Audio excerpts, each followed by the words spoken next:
La longueur AB valait 10, je ne l'ai pas écrit, 10 cm. Et ici, puisqu'il est isocèle, on a aussi BD 10 cm. Donc maintenant, la figure en grandeur réelle.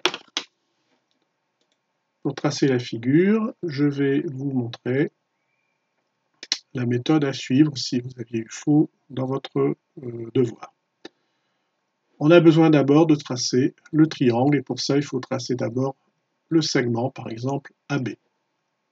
Donc je prends la règle et je vais tracer le segment AB de longueur 10 cm.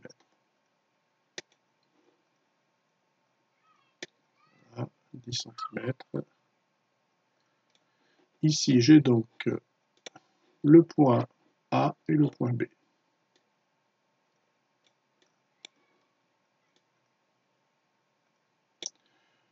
Ensuite, je dois tracer ce segment de 10 cm dans un angle de 120 degrés. Donc j'ai besoin tout d'abord d'utiliser le rapporteur pour tracer l'angle. Je vais chercher mon rapporteur. Je vais placer correctement ce rapporteur au sommet B. Centre du rapporteur au sommet. J'aligne ici le côté de l'angle qui est déjà tracé avec la ligne horizontale du rapporteur, la base du rapporteur, et je trace 120 degrés. Je regarde où est le zéro de ma graduation en degrés. Ce n'est pas ici, puisqu'ici on a 160, 170, 180. Le zéro, il est ici. Donc c'est la graduation extérieure qui va nous servir pour tracer le 120 degrés. Je fais un petit repère donc à 120 degrés ici. Maintenant, je vais tracer cette demi-droite qui part de B, qui passe par ce point.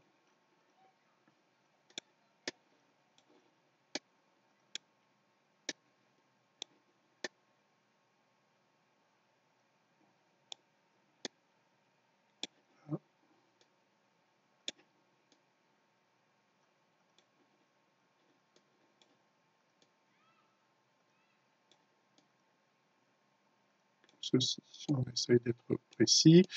C'est plus facile avec sa règle sur sa feuille que avec le logiciel. Et je trace une longueur. Et il me faut 10 cm. Donc je vais reprendre, pour avoir les 10 cm, je vais replacer correctement ma règle.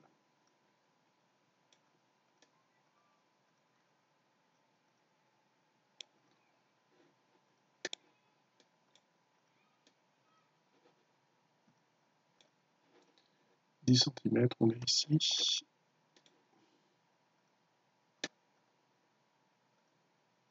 Voilà. Et maintenant, ça c'est le point D.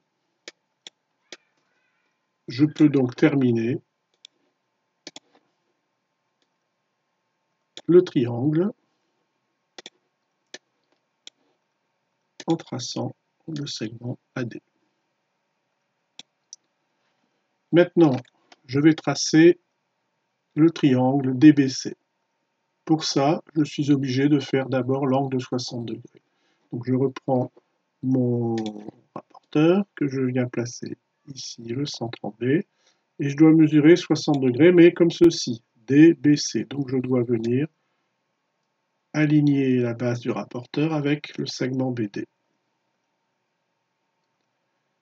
Je mesure 60 degrés, je regarde le 0, c'est le 0 qui est à l'extérieur, graduation extérieure, et je viens faire un petit repère à 60 degrés. Donc 60 degrés, c'est ici. Maintenant, je vais pouvoir tracer ceci.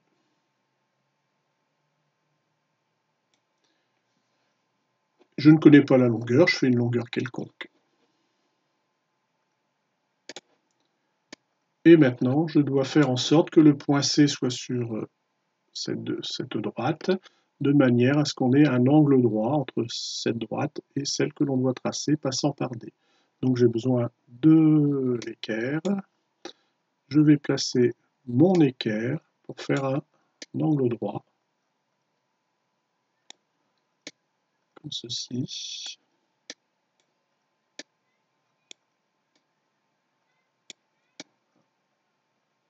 Correctement en passant par D. Je vais tracer une droite qui part de D et qui va couper ici. Et là, j'aurai le point qui s'appelle C.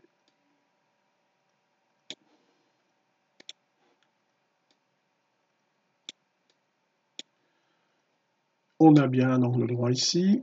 Je peux coder que le triangle est isocèle, voilà, et que les longueurs étaient 10, donc ici, 10 cm, 10 cm. Sur la vraie figure, ce n'est pas la peine d'écrire ces données en chiffres, il suffit simplement de mettre les codages. Maintenant, il me reste à tracer le rectangle, mais on a une condition ici, c'est qu'on est 34 degrés pour l'angle BAF. Donc j'ai besoin du rapporteur pour tracer BAF.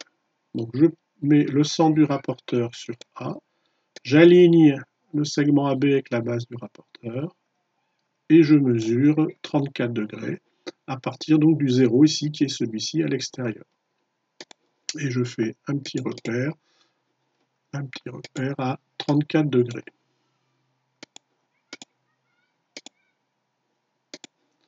10, 20, 30, 34 degrés, voilà, ici.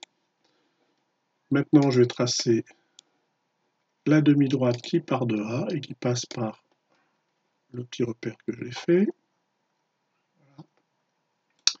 Ce qui fait que maintenant, je vais pouvoir trouver F. Comment? Et comme nous devons avoir un rectangle ABFH, ici, on doit avoir ABF qui est un angle droit.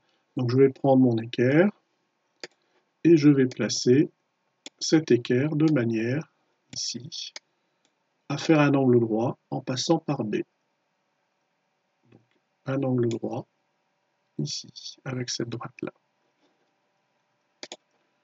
Et je vais ainsi obtenir le point F à l'intersection ici.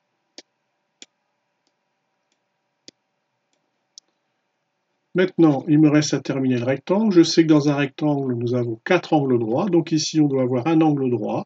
Et là, on doit avoir un angle droit. Donc je vais toujours utiliser cet équerre.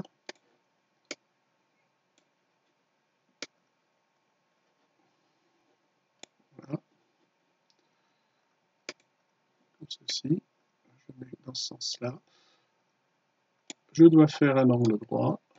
Donc je vais là correctement ici. Un angle droit avec cette ligne-là et celle-ci que je dois tracer.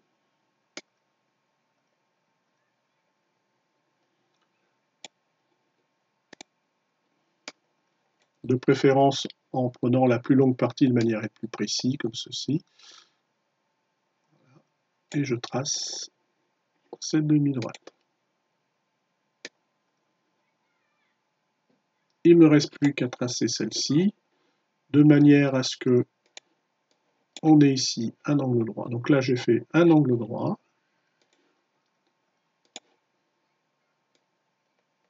Là, j'ai fait un angle droit. Il me reste à faire un angle droit ici. Donc je reprends mon équerre. Je viens la placer à côté de l'angle droit le long de AB. Dans ce sens-là, c'est mieux, comme ceci.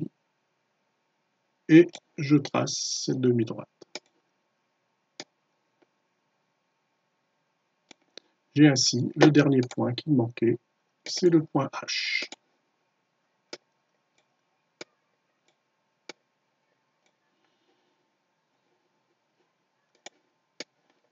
Voilà la figure que l'on obtient ici, donc avec un autre angle droit qui est obtenu directement puisque j'ai fait un angle droit, un angle droit, un angle droit. Voilà la figure finale.